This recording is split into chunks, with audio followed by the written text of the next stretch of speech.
1990 के Republic day पर देश ने मिसाइल प्रोग्राम की कामयाबी का जश्न मनाया। मुझे पद्म विभूषण से नवाजा गया और डॉक्टर अरुणाचलम को भी। 10 साल पहले पद्म भूषण की यादें एक बार फिर हरी हो गईं। रहन सहन मेरा अब भी वैसा ही था जैसा तब था। 10 बाय 12 का एक कमरा किताबों से भरा हुआ और कुछ जरूरत का फर्नीचर जो किराए पर लिया था। फर्क इतना ही था कि तब यह कमरा त्रिवेंद्रम में था, अब हैदराबाद में। वेटर मेरा नाश्ता लेकर आया, इडली और छाछ, और आंखों में एक खामोश मुस्कुराहट मुबारकबाद की। मैं अपने हमवतनों की इस नवाजिश से छलक गया।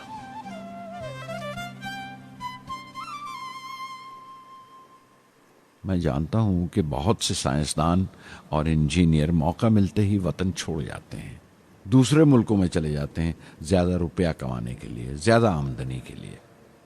लेकिन ये आदर, मोहब्बत और इज्जत क्या कमा सकते हैं जो उन्हें अपने वतन से मिलती है।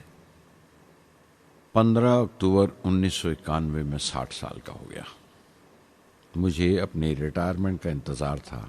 चाहता था कि गरीब बच्चों के लिए एक स्कूल खोलूं।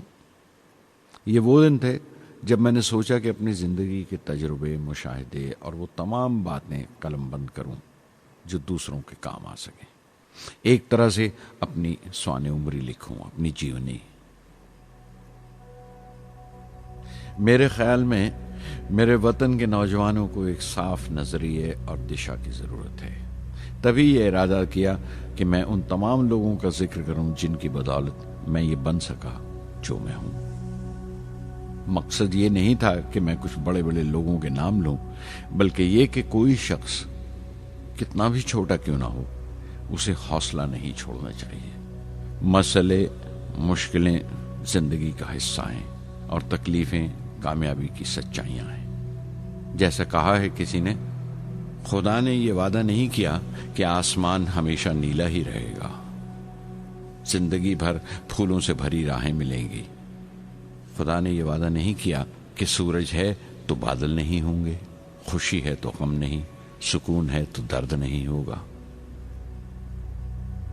मुझे ऐसा कोई गुरूर नहीं कि मेरी जिंदगी सबके लिए एक मिसाल बनेगी, मगर यह हो सकता है कि कोई मायूस बच्चा किसी गुमनाम सी जगह पर जो समाज के किसी माजूर हिस्से से ताल्लुक रखता हो, ये पढ़े और उसे चैन मिले। ये पढ़े और उसकी उम्मीद रोशन हो जाए। हो सकता है ये कुछ बच्चों को नाउमीदी से बाहर ले आए और जिसे वो मजबूरी समझते हैं वो मजबूरी ना लगे। उन्हें यकीन रहे कि वो जहां भी हैं खुदा उनके साथ है।